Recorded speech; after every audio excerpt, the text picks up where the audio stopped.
하나님의 말씀은 창세기 24장 10절로 27절까지 말씀입니다.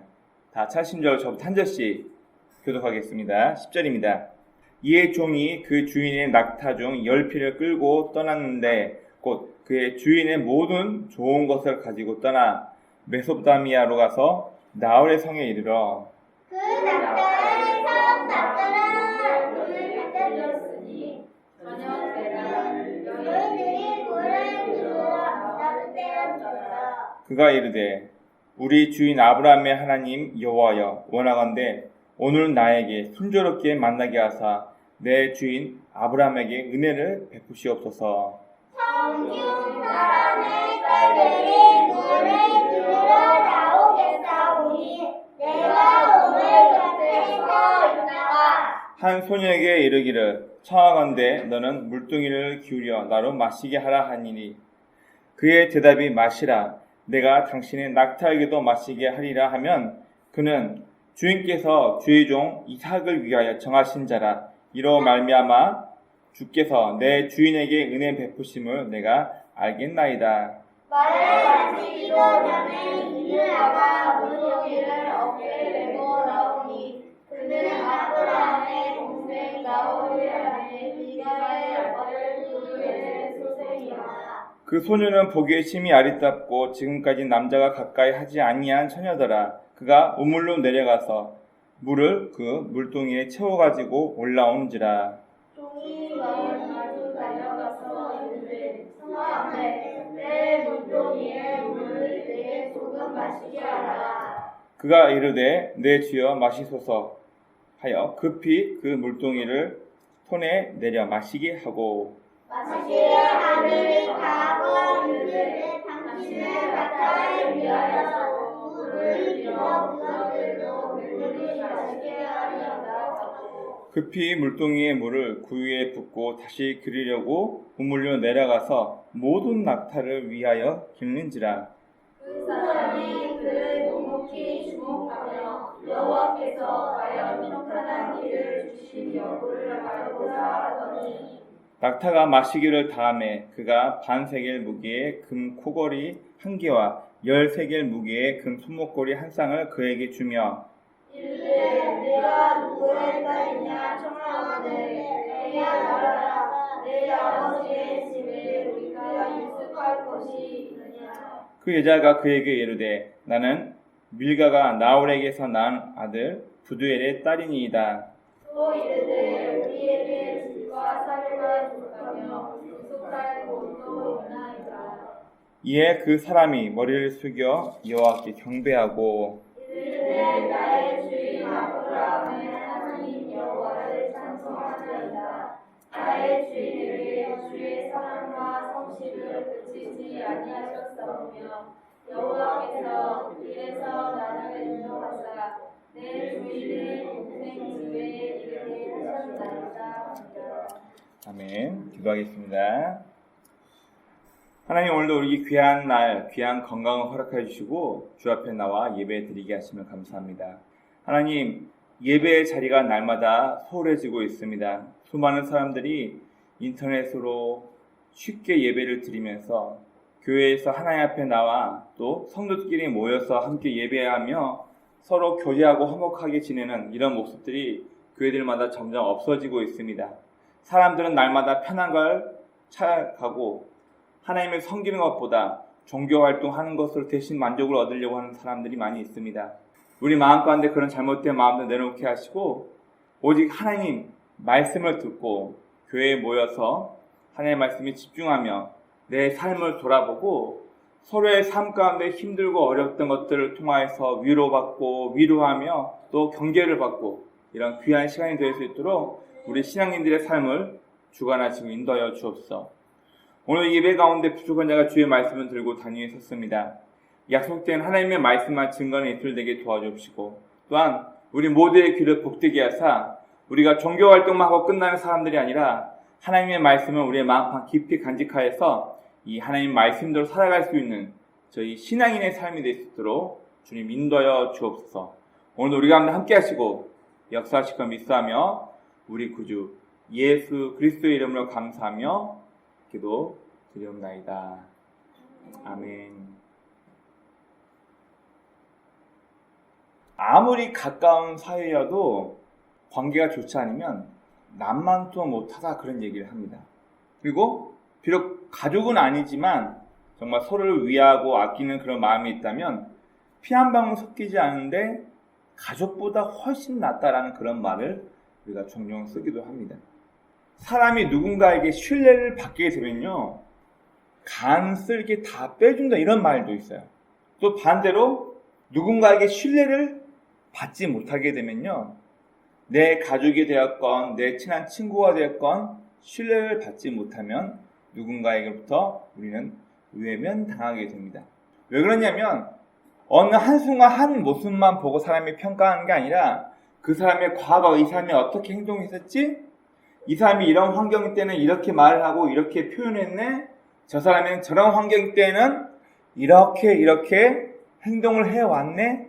결국 우리의 과거 모습부터 지금 현재까지의 모습이 누군가에게 신뢰를 주거나 누군가에게 신뢰를 주지 못한 삶이었다면 우리는 앞으로도 신뢰를 주는 사람이었다면 우리 주변의 누군가는 우리를 쉽게 믿고 따라할 것이고 우리의 평상시 삶이 남에게 신뢰를 주지 못하고 늘 거짓과 원망, 불평과 남을 이간질하고 이런 잘못된 모습을 보여왔다면 앞으로도 사람들은 우리의 과거의 모습을 보면서 쟤는 또 저렇구나.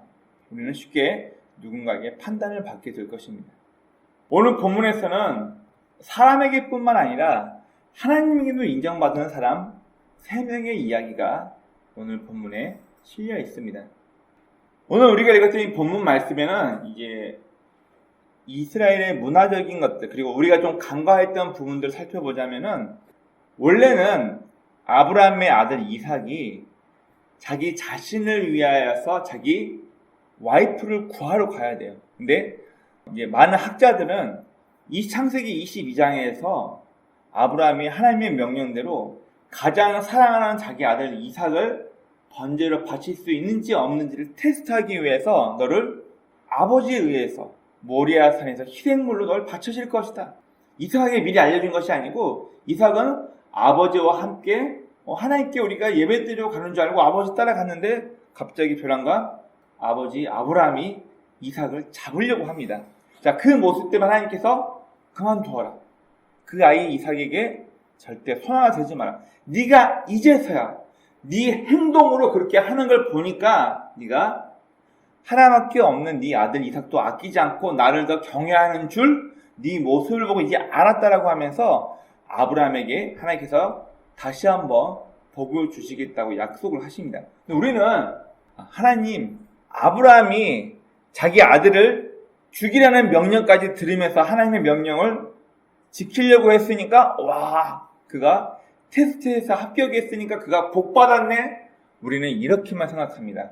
그러나 인간적으로 말하자면은 이 사건 이후에 아브라함과 그의 아내 사라와 그의 아들 이삭은 서로 다른 지역에서 살게 됩니다.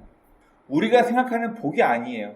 아브라함은 하나님께 인정받을 줄 모르겠지만 이 사건을 계기로 가족은 뿔뿔이 흩어집니다. 나중에 사라가 죽고 나서 사라의 장례가 치러질 때 아브라함이 장례 치러 오는 위치가 다르고요.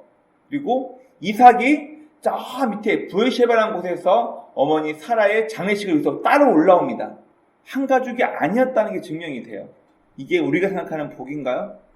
좀 다르죠? 그런데 오늘 이 본문 말씀에서는 원래 정상적으로 남자가 자기 아내를 구하러 다녀야 되는데 이삭은 자기 아내를 구하러 다니지 않고 아버지 아브라함이 대신 이삭을 위해서 며느리감, 이삭의 와이프감을 찾으러 자기가 가장 믿고 신뢰했던 종을 보내서 며느리감을 찾아오게 합니다.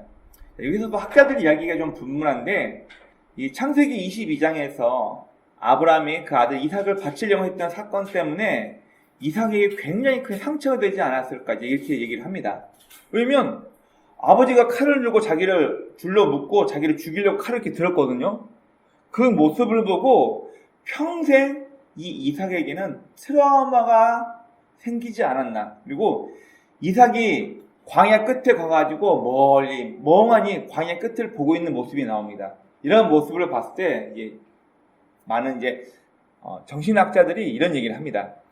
이거는 전형적으로 우울증 증상인 것 같다, 그렇게 얘기를 하는 사람도 있어요. 물론 어느 한 부분만을 보고 우리가 이렇다 저렇다 평가는 할 수 없지만, 아마 성경에 있는 이야기를 유추해 볼 때 이삭의 상태가 그렇게 썩 좋아 보지는 않았던 것 같다. 이삭도 뭔가 문제가 있었기 때문에 그 아버지 아브라함이 정상적으로는 본인 스스로 아내감을 찾으러 가야 되는데, 다 큰 성인이 그것도 하지 않고 아버지가 대신 며느리를 찾으러 가는 거예요. 그 당시 문화에서는 이런 전통과 이런 모습이 있어 본 적이 없었기 때문에 아마 이삭이 어떤 문제가 있지 않았을까.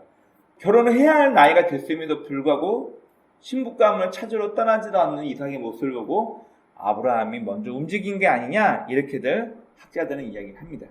먼저 오늘은 하나님 앞에 혹은 사람들 앞에 선택받고 신뢰받기까지 우리의 삶이 어떤 모습인가를 우리가 좀 살펴보기 원합니다. 특별히 오늘은 아브라함, 그리고 아브라함이 신뢰했던 종 엘리멜렉, 그리고 리브가라는 사람이 하나님 앞에 또 사람 앞에 선택받기까지 그들의 삶이 어땠는가를 우리가 성경을 통해서 좀 살펴보고, 우리들 또한 내가 신뢰받지 못하고 있다라면은 내 과거가 누군가에게 그렇게 보였다는 거예요.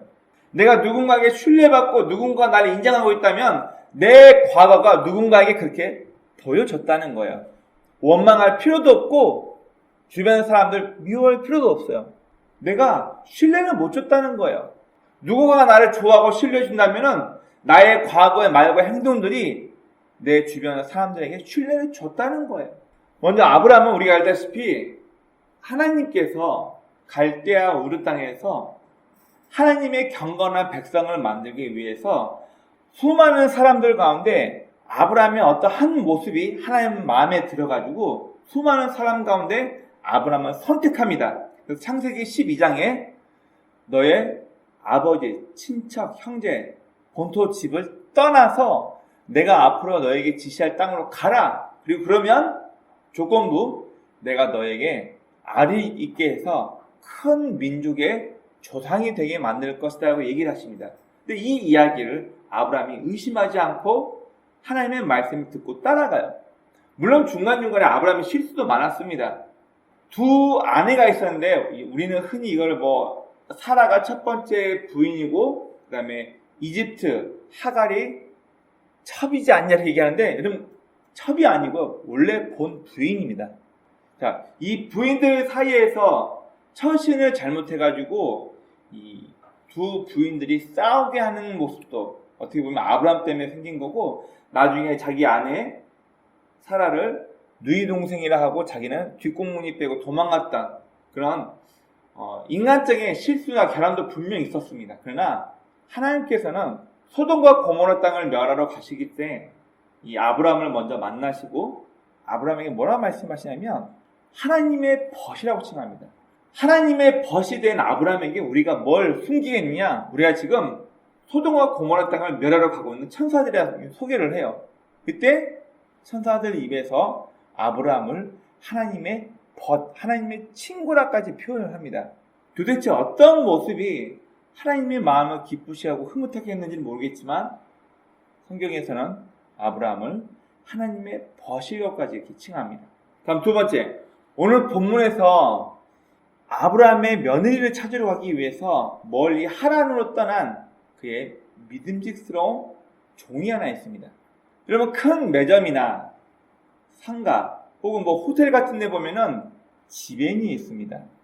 그리고 어떤 장사나 물건을 파는 데 보면 매니저라는 사람이 꼭 있습니다. 오너는 아니에요. 이 매니저, 지배인은 역할이 뭐예요? 주인을 대신해서 그 회사나 그 상점 혹은 그 호텔에서 모든 권한을 대신 부여받고 이 상점이나 호텔이 바르게 운행될 수 있도록 모든 사고가 났을 때 대처할 수 있는 모든 능력, 주인으로부터 모든 권한을 갖고 대신 영업장이나 업소를 다스리면서 일을 하는 사람을 우리는 매니저 혹은 지배인 이렇게 얘기를 합니다. 오늘 본문에 나와 있는 아브라함의 며느리를 구하라고 온 이 엘리멜렉이라는 사람은 아브라함이 가장 신뢰할 수 있는 종이에요. 아브라함 집에 이 종이 한두 명이 있었던 게 아니라 굉장히 많았고, 여러분 나중에 롯이, 자기 조카 롯이 5개 연합군에게 잡혀갔을 때 아브라함이 자기 집에서 길리운 사람, 집에서 키우는 사람 300명이 넘는 젊은 군사를 데리고 가서 아브라함의 조카 롯을 구해옵니다. 집에서 기르는 사람이 300명이 넘어요. 그럼 아브라함이 그냥 의증에 뜨증에 가족 몇 명만 데리고 이주인 사람이 아니라 어마어마한 거부였다는 것을 우리가 쉽게 알 수 있습니다. 즉 족장이에요. 아브라함은 족장이었기 때문에 그 정도 무리의 사람을 데리고 다닐 수 있을 만큼 아브라함은 힘이 있었던 사람이었다는 것을 이야기해 줍니다. 그냥 우리같이 핵가족 4명, 5명만 이렇게 이주해 왔다 이렇게 보지 마시고 300명이 넘는 자기 집에서 키운 사람들만, 남자만 300명이 넘어요. 이 사람들을 군대처럼 끌고 다닐 수 있을 만큼의 힘 있는 족장의 것을 꼭 기억하시기 바랍니다. 그 사람들 중에서 이 엘리멜렉은 아브라함이 가장 신뢰받던 사람이었습니다. 멀리 내 고향 하란 땅으로 가서 내 아들 이삭을 위해서 며느리 좀 찾아와라. 그냥 보낸 게 아니고 오늘 성경에 보니까 약대, 즉 낙타 10마리를 끌고 하고 그냥 가는 게 아니고 아브라함이 가지고 있던 보물 중에서 가장 귀한 걸 가지고 가서 네가 내 며느리를 찾아오라. 그 얘기를 하는 거예요. 그만큼 수많은 종들 가운데서 아브라함이 오랜 세월 지켜봤을 때 가장 성실하고 믿을 만한 사람을 보내지 아무나 금은보화 맡겨가지고 낙타 10필에 딱 끼워가지고 너 내 아들을 위해서 며느리감 구해라고 보냈을까요? 의중이 뜨중이 아무한테나? 아니요. 아브라함도 가장 믿을 수 있는 사람, 가장 신뢰할 수 있는 사람을 불러서 보냈겠죠. 그러면 창세기 24장 2절부터 4절 말씀에 보면은 2절 말씀을 보니까 아브라함이 자기 집 모든 소유를 맡은 늙은 종에게 이르되 청하건대 내 허벅지 밑에 네 손을 넣으라. 이게 맹세예요. 창세기에 나와 있는 사람들의 맹세하는 방법 중에 하나가 허벅지 밑에 손을 넣어가지고 맹세하는 게 있어요. 의자에 앉아있으면 의자 밑으로 이렇게 손을 집어넣어라. 이제 창세기 이후에는 이 전통이 사라집니다. 아마 아브라함이 메소포타미아에서 건너온 사람이기 때문에 위쪽 지방에서 맹세를 할 때 행해왔던 모습인데 희한하게 창세기만 이 모습이 나와 있고 그 다음부터는 허벅지 밑에 손을 집어넣고 맹세한다 이 내용 자체가 이스라엘 문화 자체에서 사라집니다. 그래서 학자들은 이 맹세의 부분도 아마 북쪽 메소포타미아 사람들이 갖고 있던 문화를 아브라함이 그대로 행하지 않았나 이렇게 얘기를 하는 거예요. 이 2절 말씀에서는 아브라함 집안의 모든 소유를 맡은 늙은 종이라고 나와 있습니다. 그러면 아브라함이 얼마나 이 늙은 종 엘리멜렉을 믿어왔다는 거예요. 자기 모든 재산을 맡길 만큼 온전히 믿고 신뢰했다는 것입니다. 다음 리브가 한번 볼까요? 리브가는 순교라였고 근면하 성실하며 친절하게 자란 소녀였습니다. 창세기 24장 15절부터 20절 말씀을 보면 리브가가 네 집 딸인지 그의 출신과 그의 바른 흉행 그리고 수고를 이겨버린 그의 친절함에 대해서 설명을 하고 있습니다. 자, 먼저 이 아브라함의 며느리감을 찾기 위해서 이 엘리멜렉이 하나님 앞에 기도합니다. 내 주인 아브라함의 하나님, 내 주인을 책임지시고 그를 사랑하시는 하나님, 내가 지금 내 주인의 며느리감을 찾으러 왔는데요. 아무나 여자를 데려갈 수 없습니다. 이왕이면 좀 제대로 된 여자를 며느리로 찾고 싶은데 하나님 도와주세요. 이 엘리멜렉이 뭐라고 기도하냐면은 성경 한번 볼까요? 자, 12절부터 이 엘리멜렉이 기도합니다.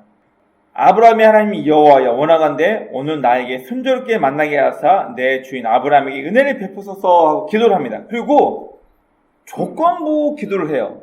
이러이러한 여자를 우리 주인, 그러니까 아브라함의 아들인 이삭의 그러니까 아브라함의 며느리죠. 아브라함의 며느리이자 이삭의 아내감으로 이러이러한 여자를 만나게 해달라고 기도를 하는 거예요. 저도 과거 요 앞에 앉아있는 누군가를 위해서 한 10가지인가 11가지를 놓고 기도한 적이 있어요. 근데 그게 탁 들어맞더라고. 그래서 제가 얼른 몇 번 차였어요. 근데 왜냐면 포기하지 않고 결국 잡았습니다. 자, 이렇게 엘리멜렉이 굉장히 구체적으로 이런 처자를 만나게 해달라고 기도하는데, 자, 성경 한번 볼게요.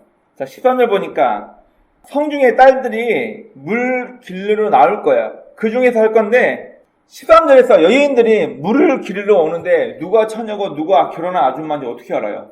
어떻게 알아요? 자, 이것도 이제 복식에 대한 얘기가 나오는데, 우리나라 과거에 결혼한 여자하고 결혼하지 않은 여자하고 어떻게 구분해요? 댕기를 따서 올려 있으면 결혼한 여자고, 댕기를 따서 그대로 밑으로 축 늘어뜨리고 오면은 결혼하지 않는 처녀를 우리가 알 수 있죠. 이스라엘도 이 처녀가 있는 복식, 그리고 결혼한 여인이 있는 복식, 그리고 또 하나는 항아리를 머리에 메고 오냐, 항아리를 이렇게 허리에다 짊어지고 오냐에 따라서 이 복식과 항아리를 메는 모습을 보고 저 사람이 결혼을 했는지 결혼을 하지 않았는지를 쉽게 알 수 있었다고 합니다. 자, 그래서 13절 말씀 보니까 성중에 사람들이 물길로 왔을 때 처녀를 정확히 지목할 수 있었던 거예요.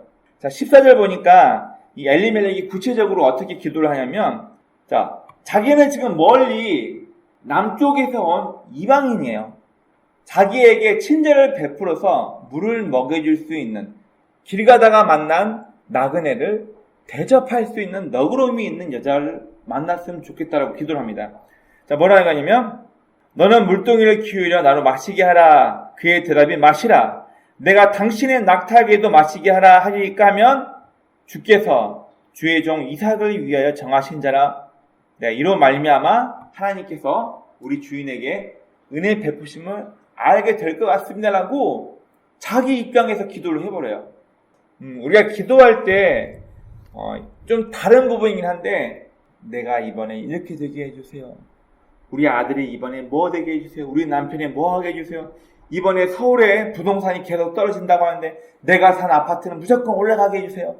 내 자신의 이익을 위해서, 내 거를 위해서 이거 달라 저거 달라 기도한 게 아니라, 오늘 본문에 나와 있는 엘리멜렉의 기도는 구체적으로 자기 주인을 축복하신 하나님, 지금 내 주인 아브라함이 며느리감을 찾고 있습니다. 제발 좋은 처자를 만날 수 있도록 구체적으로 항목으로 정해놓고 기도를 해요. 자, 그런데 이 엘리멜렉의 기도대로 마을에서 처녀들이 저녁에, 낮에는 뜨거우니까 물 길러 오지 않고 저녁 때, 해가 좀 졌을 때 5시 이후에 물을 길러 옵니다. 근데 이 엘리멜렉의 기도대로 리브가를 만나는데, 이 리브가가 외지에서 온 사람인 자기에게, 이 엘리멜렉에게 친절하게 물동이를 기울여서 물을 마시게 하고, 사람뿐만 아니라 낙타에게까지 물을 먹입니다. 누구의 기도 그대로 응답이 된 거예요? 이 엘리멜렉의 기도대로 리브가가 딱 그 여자였던 거예요. 자, 우리가 알다시피 이스라엘은요, 땅 밑으로 수직으로 되어 있는 우물이 없어요. 어떻게 된 우물이었죠? 경성석회암을 엄청나게 깊이 파가지고 사람의 계단을 통해서 내려갈 수 있도록 큰 지하 저장고, 우리는 흔히 이걸 영어로 시스턴이라고 부르는데, 사람이 걸어가서 지하로 걸어가고 내려가서 바닥에 고있는 물을 떠야 하는 이런 수고로움이 있는데, 리브가는 먼저 이방인이었던 손님을 위해서 물을 떠 먹이고, 그 다음에 뭐라 얘기하냐면, 내가 당신의 낙타를 위해서도 물을 먹여드릴까요? 여러분, 낙타가 몇 마리였죠? 10절 보세요. 10절. 이에 종이 그의 주인의 낙타 중 10피를 끌고 떠났는데, 낙타 몇 마리라고요? 10마리. 이만큼 생각해 보세요. 낙타가 10분 동안 평균 73리터를 물을 마신대요. 10분에 73리터. 그러면 평균 70리터라 치고 리브가가 몇 리터의 물을 폈다는 거예요? 700리터. 여자가 항아리에다가 물을 퍼가지고 낙타한테 줄 수 있는 양이 글쎄요. 지금 우리가 보통 사람이 여인이 들고 갈 수 있는 물의 양을 보통 한 20리터 해봅시다. 우리 기름 담을 때 쓰는 요만한 통 있죠? 이게 20리터거든요. 그럼 낙타 한 마리가 그거 3번을 먹는다고 쳐요. 60리터니까. 근데 지금 10마리를 끌고 왔어요. 거의 600에서 700리터의 물을 지하 시스템에 내려가지고 물을 길려서 또 계단 올라와가지고 낙타한테 부어줘야 되는데 리브가가 한두 번 했다는 얘기예요. 낙타가 물 마실 때까지 계속 했다는 거예요. 그만큼 친절하고 성실했던 여인이라는 거예요. 이거를 엘리멜렉이 묵묵히 지켜보고 있었던 거예요. 어떻게 하나 보자 하고. 자, 성경 볼까요? 19절부터 보실게요. 마시게 하기를 다하고 이르되 당신의 낙타를 위하여서도 물을 길어 그것들로 배불리 마시게 하리이다 하고 급히 물동이의 물을 구유에 붓고 다시 기르려고 우물로 달려가서 모든 낙타를 위하여 기르는지라. 그 사람이 그를 묵묵히 주목하여 여호와께서 과연 평탄한 길을 주신 여부를 알고자 하더니. 여러분, 쉬운 일이 아니에요. 얼마나 수고해야 했을까요?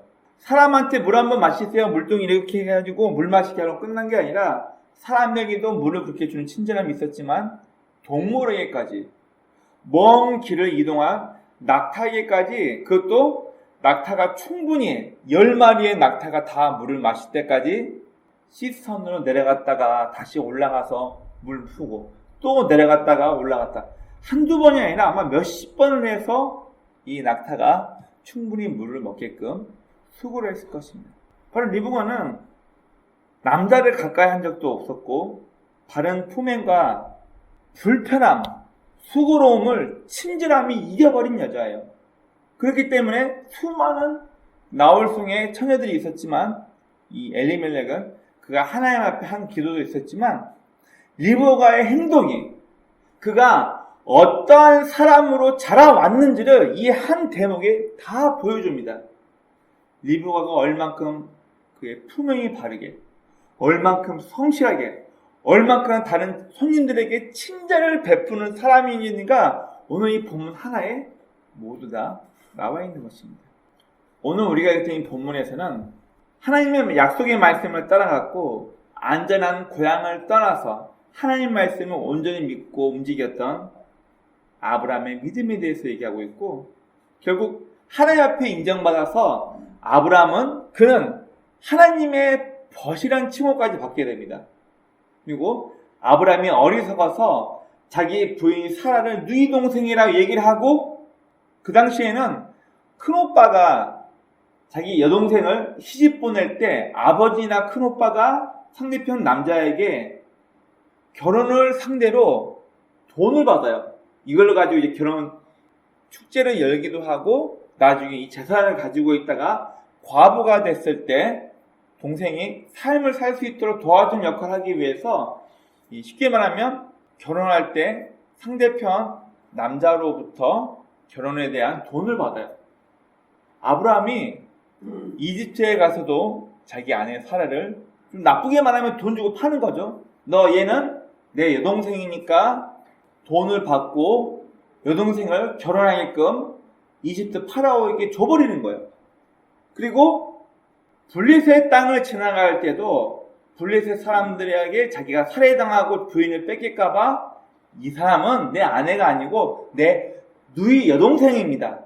결혼할 사람이 있습니까? 돈을 받고 여동생을 결혼하게끔 그 남자를 내버려줘요.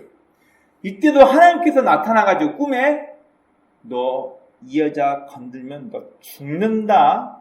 하나님께서 경고를 하세요.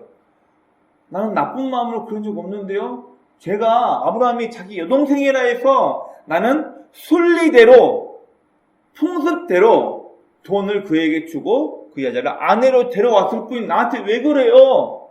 너 이 여자 건들면 죽는다 그랬지? 얘는 아브라함의 와이프야. 너 이 여자 건들면 너 죽어. 꿈에 하나님께서 직접 나타나서 경고할 정도로, 물론 아브라함이 큰 실수를 했었지만 그 정도로 하나님은 아브라함을 이 사람은 내 벗이다, 내 친구다라까지 하나님께서 호칭을 달아주세요. 엘리멜렉은 어떤가요? 아브라함 집안에 수많은 종들이 있었을 거예요. 그럼에도 정직하고 성실했기 때문에 아브라함은 그를 신뢰했기 때문에 자신의 모든 재산 중에 귀한 것을 가지고 떠나서 며느리감을 찾아오게끔 재산을 맡겨요. 얼마나 믿음직스러웠으면, 얼마나 그를 신뢰했으면.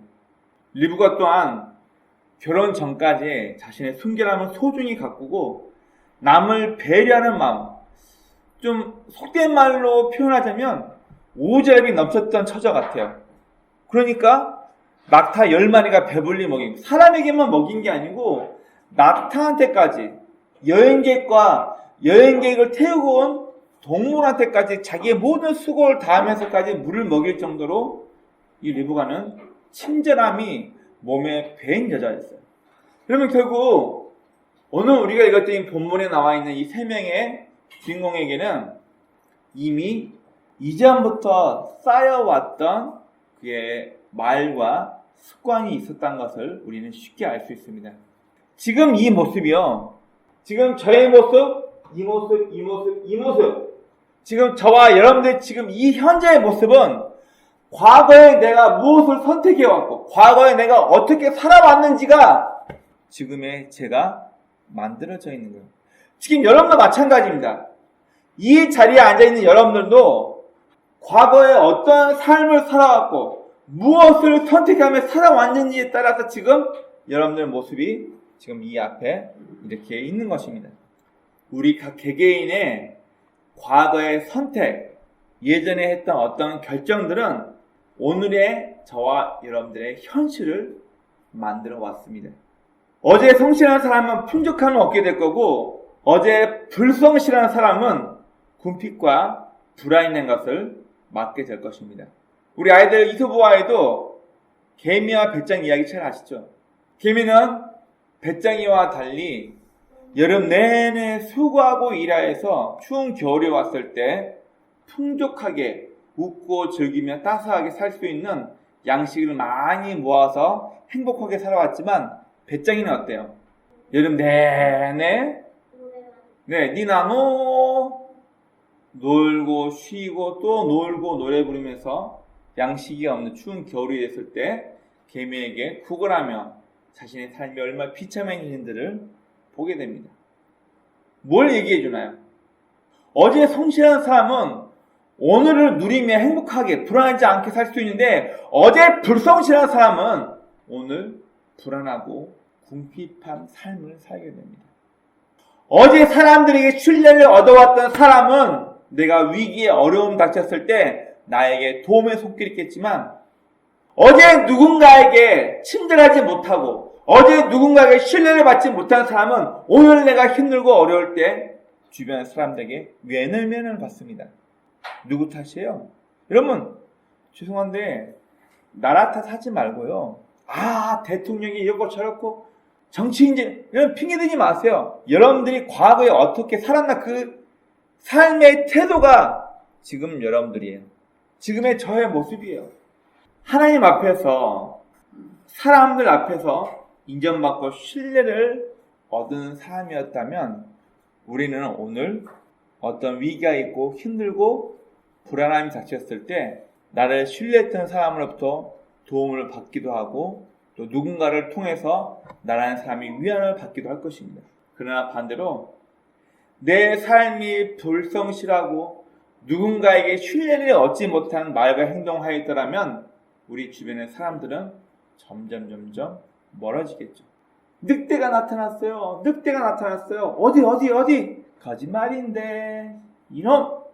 양치기가 또 심심해가지고 이번에 진짜 늑대가 나타났어요. 마을 사람들 옵니다. 어디 늑대가 나타났냐? 거짓말인데요. 마을 사람들이 씩씩거리며 화내며 내려갑니다.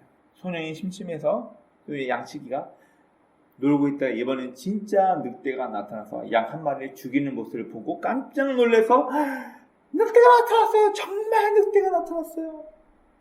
예, 그 양치에게는 2번에, 3번에, 4번에, 5번에, 아니 몇 번의 거짓을 일삼는 그의 말과 행동 때문에 신뢰가 이미 바닥을 쳤기 때문에 이 양치기 소년과 양이 죽임을 당할 때까지 사람들은 그의 말을 믿지도 않고 에이 저 녀석 또 거짓말한가 보다 아무도 올라가지 않습니다. 혹시 우리는 어떤가요?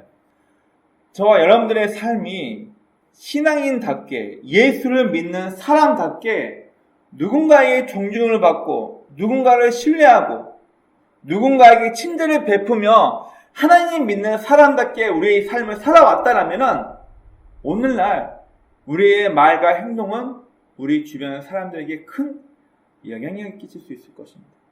우리 학창시절에 그런 거 많이 경험해 보셨을 거예요. 공부 잘하는 애가 와가지고 야 이번 시험에 이거 나올 것 같으면은 주변 애들이 막 귀담아 들어요. 그래? 이번에 그 인터뷰 봉투에 이거 공식 나올 것 같아? 평상시 공부도 못하고 선생님들 맨날 혼나고 그런 애가 와가지고 이번에 나 공부하는데 이거 중요할 것 같아. 친구들 반응 어때요? 쥐나 잘하지. 아무도 그 친구가 하는 얘기에 귀담아 듣지 않습니다. 왜요? 그 사람의 평상시 말과 행동을 그부 아이들이 다 알고 있기 때문에. 누구의 말을 듣겠어요? 여러분 속된 말로 요즘 재테크에 관심이 많은 요즘 세대랑 말해볼게요. 부동산 투자를 어마어마하게 잘해가지고 3배, 4배 아니 10배 이상의 이익을 내는 부동산 투기꾼이 와가지고 얘기한다면 우리는 누구나 그 말을 들을 거예요. 주식을 해가지고 몇십 배 이익을 받던 사람이 얘기한다면 이번 때는 이렇게 사고 저번 귀 솔깃할 거예요. 근데 그 방면에 큰 재능이나 지식이나 경험이 없는 사람이 얘기했을 때 우리는 그 사람의 말을 받아들여요? 받아들이지 않아요? 받아들이지 않습니다. 그래서 우리의 삶에는 그 일을 오래 하고 많이 고민하고 남들보다 더 많은 학식이 있는 전문가, 남들보다 더 많이 경험을 하여서 노하우가 쌓인 그런 사람을 대우하는 이유가 바로 거기입니다. 여러분, 하나님께서는 우리가 기도할 때 하나님 나 뭐 필요해 갑자기 하늘에서 손이 나타나냐 떡하니 우리에게 뭐 필요한 걸 주고 그러지 않습니다. 그렇게 하지 않아요. 하나님 저 이번에 몸이 아픈데 제 병이 좀 낫게 해주세요 하니까 갑자기 몸이 뜨거워지면서 막 병이 확 나와버린다? 물론 과거에 그런 일도 있지만 여러분 제가 말씀드리고 싶은 거는 초자연적으로 마치 무당에 귀신 불러가지고 귀신 쫓겨나듯이 갑자기 우리 병마가 없어지고 우리 집안에 있던 우환이 갑자기 사라지고 그게 아니라 하나님은 지금도 사랑과 환경을 통해서 일하십니다. 무슨 얘기냐면 사람은 만났을 때 어떻게 반응하고 나에게 좋은 환경이나 나쁜 환경이 닥쳤을 때 그 환경에 내가 어떻게 대응하며 어떤 태도를 가지고 움직이냐에 따라서 나라는 사람을 어떻게 훈련시키고 연단시키고 사람을 통해서 환경을 통해서 나라는 한 사람을 어떻게 이끌어 가야 할지를 하나님은 만들어보고 지켜보시고 계시다는 것을 우리는 기억해야 합니다. 그래서 주님은 지금도 사람과 환경을 통해서 우리 삶 가운데 역사하신다는 것을 우리는 반드시 기억해야 합니다. 아브라함처럼 하나님 보시는 그의 수많은 삶의 내용들이 물론 실수도 있었고 부족한 모습도 있었지만 아브라함을 믿음의 조상으로 그가 점점 만들어지게 됩니다. 수많은 아브라함의 종중 근면하고 성실하고 자기 재산을 다 믿고 맡길 수 있을 것만큼 재산을 맡긴다? 얼마나 믿었으면 얼마나 신뢰했으면 자기의 모든 소유와 재산을 다 맡길 수 있을 정도일까요? 근면 성실했기 때문에 아브라함의 모든 재산을 관리하고 감독할 수 있었던 엘리멜렉처럼 또 수많은 여인들 중에서 자신을 잘 준비하고 나그네를 극진히 대접했던 리브가가 이삭의 신부감으로 그 아버지 아브라함의 며느리감으로 선택받게 됩니다. 지금 저와 여러분은 하나님과 사람들 앞에 인정받고 있습니까? 나라는 사람을 봤을 때 누군가가 나를 신뢰하고 따라오고 있습니까? 그렇다면 여러분들의 과거의 삶이 누군가로 하여금 저 사람은 말과 행동이 일치하는 사람이야 신뢰를 줬기 때문에 지금 여러분들 주변에 여러분들 믿고 따를 수 있는 사람이 있는 것입니다. 그러나 여러분들 믿고 따를 수 있는 사람이 지금 없다? 여러분 죄송하지만 여러분들의 과거가 주변 사람들이 떨어져 나가게끔 내 과거가 그런 신뢰를 주지 못했다는 이야기입니다. 과연 나는 사람들이 신뢰하고 선택할 수 있을 만큼 잘 준비된 사람인지, 바로 저와 여러분의 과거의 삶이 오늘의 나라는 사람을 말해주고 있는 것입니다. 또 오늘 내가 무엇을 선택하고 어떤 인생을 사냐에 따라서 저와 여러분들의 앞으로의 미래의 삶 또한 바뀌게 있는 것입니다. 우리 인간은 누구나 과거를 바꿀 수 없습니다. 이미 흘러가 버린 시간, 과거는 바꿀 수 없지만 지금 나의 삶을 통해서 앞으로의 나의 미래가 어떻게 될지를 우리는 바꿀 수 있습니다. 중요한 건 아브라함처럼, 엘리멜렉처럼, 또 리브가처럼 우리의 과거, 우리의 어제와 오늘이 성실함으로 신뢰를 줄 수 있는 사람으로 나의 어제와 오늘이 준비되지 않으면 우리는 미래에 하나님이나 사람에게 신뢰를 줄 수 있는 사람이 될 수 없다는 것을 우리는 기억해야 합니다. 오늘 학교는 저와 여러분들의 모든 삶이 하나님과 사람들에게 선택받을 수 있는 믿음직스러운 사람이 되었으면 좋겠어요. 하나님과 사람 앞에 인정받을 수 있는. 제가 목회를 시작하면서 참 많이 힘들고 어려울 적이 있습니다. 심리적으로 불안하고 했을 때 제 아내가 저에게 많이 위로했던 말입니다. 허송세월은 없다고. 지금 당장에 힘들고 어려워도 여러분 그 과정을 통해서 한 사람이 만들어지고 다듬어지기 때문에 우리 인생에 있어서 허송세월은 전혀 없습니다. 과거는 후회하고 끝나는 것이지, 후회하고 내 지금의 삶을 바꾸지 않는다면 우리의 후회는 계속됩니다. 제가 저보다 한 살 많은 선배의 대화에서 예전에 한번 충격받은 적이 있어서 제가 좀 제 안 좋은 습관을 고치려고 많이 노력한 적이 있어요. 제가 22살 때쯤이었던 것 같아요. 대학교 2학년쯤으로 제가 기억되니까 아마 그때가 맞는 것 같습니다. 제가 좋아했던 누나가 있었어요. 선배 누나가 친구 만나가지고 얘기한 걸 제가 우연히 옆에서 들었는데, 선배 누나가 그 친구에게 뭐라 얘기했냐면, 너는 왜 2년 전에 했던 고민과 고통을 왜 지금도 똑같이 하고 있냐? 너 해결 못한 것도 딱 그렇게 집어서 얘기를 하더라고. 근데 그 얘기가 저한테 하는 얘기 같았어요. 그 말은 뭐예요? 2년 전에 했던 고민과 고생을 지금도 하고 있다는 게 뭐예요? 예, 내가 성숙하지 않았다는 거예요. 그 문제에 대해서 해결하지 못하고 지금까지 끄지고 안고 살아왔기 때문에 내 과거는 변하지 않고 지금도 그 문제 때문에 고민하고 괴로워하고 있다는 것은 내가 그만큼 성숙하지 못했고 올바른 선택을 지금도 할 수 없는, 겉은 성인이지만 그의 마음은 아직도 선택을 이거 할까 저거 할까 갈팡질팡하면서 성숙하지 못한 미숙함을 보이고 있는 얘기입니다. 이 얘기가 저에게 얼마나 충격으로 다가왔는지 몰라요. 너는 2년 전에 했던 고민을 지금도 하고 있냐? 너는 아직도 해결 못한 거다. 혹시 저와 여러분이, 물론 우리는 과거에 다 한 번씩 실수와 잘못을 하고 삽니다.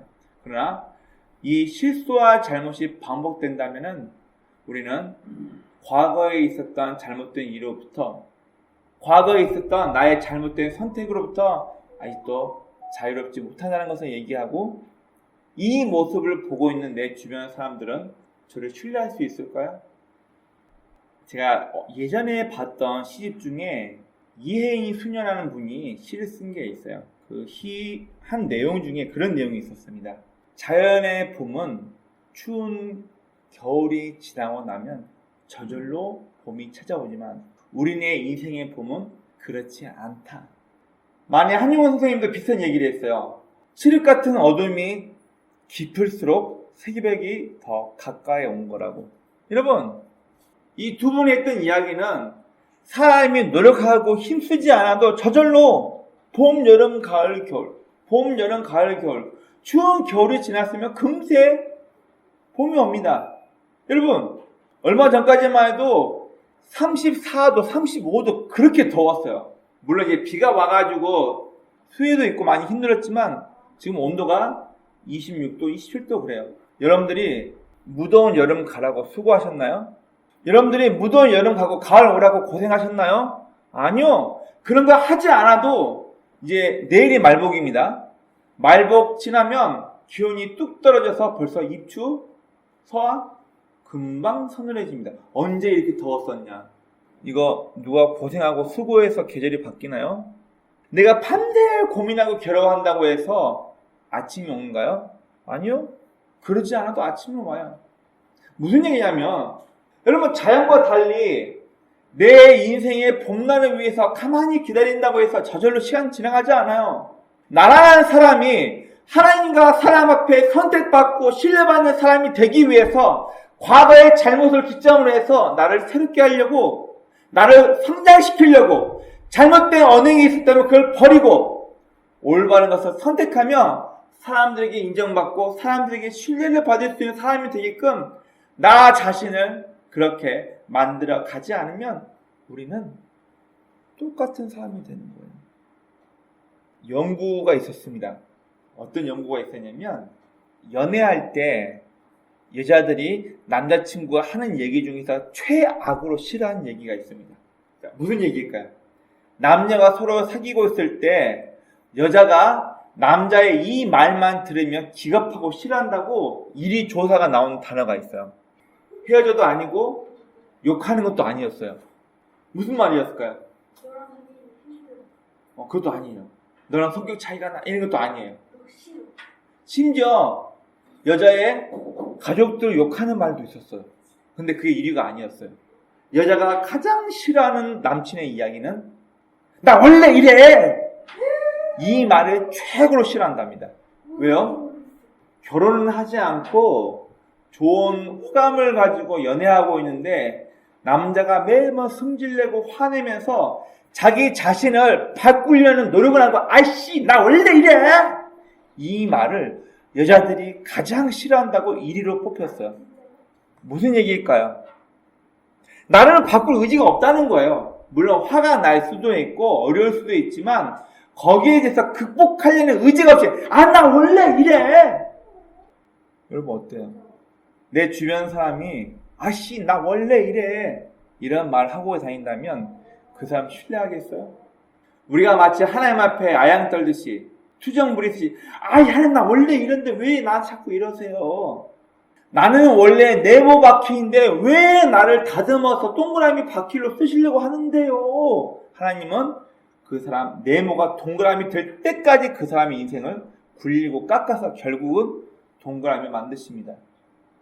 우리는 오늘도 또 앞으로도 무언가를 선택하며 결단하며 또 내 친구나 직장 동료 수많은 사람들을 만나고 대화하면서 우리의 인생이 점점 나아갈 것입니다. 중요한 건 어떤 사람은 누군가에게 선택받는 인생을 살 것이고 또 어떤 사람은 선택받지 못하고 외면당하는 그런 인생을 살게 될 것입니다. 누구의 탓도 아니에요. 중요한 건 저와 여러분이 하나님과 사람 앞에 선택받을 수 있게끔 우리의 말과 행동이 그렇게 준비되길 원합니다. 과거 내가 했던 실수에 집착하지 마시고 과거를 새롭게 하기 위해서 오늘과 나의 미래를 새롭게 하기 위해서 나는 어떤 모습과 어떤 삶을 살아야 할지 오늘 본문의 아므람과 아비멜렉 그리고 리브가가 어떤 삶을 살았기에 하나님과 사람 앞에 선택받을 수 있었는지를 기억하고 우리의 과거, 우리의 오늘이 쌓여서 우리의 미래가 된다는 것을 기억하시고 우리의 하루하루를 성실하고 바르게 살아갈 수 있는 하나님이 나를 보고 있다는 마음으로 우리의 하루하루를 신앙인답게 살아갈 수 있는 저희의 복된 삶이 되시길 주의 이름으로 축원합니다. 아멘.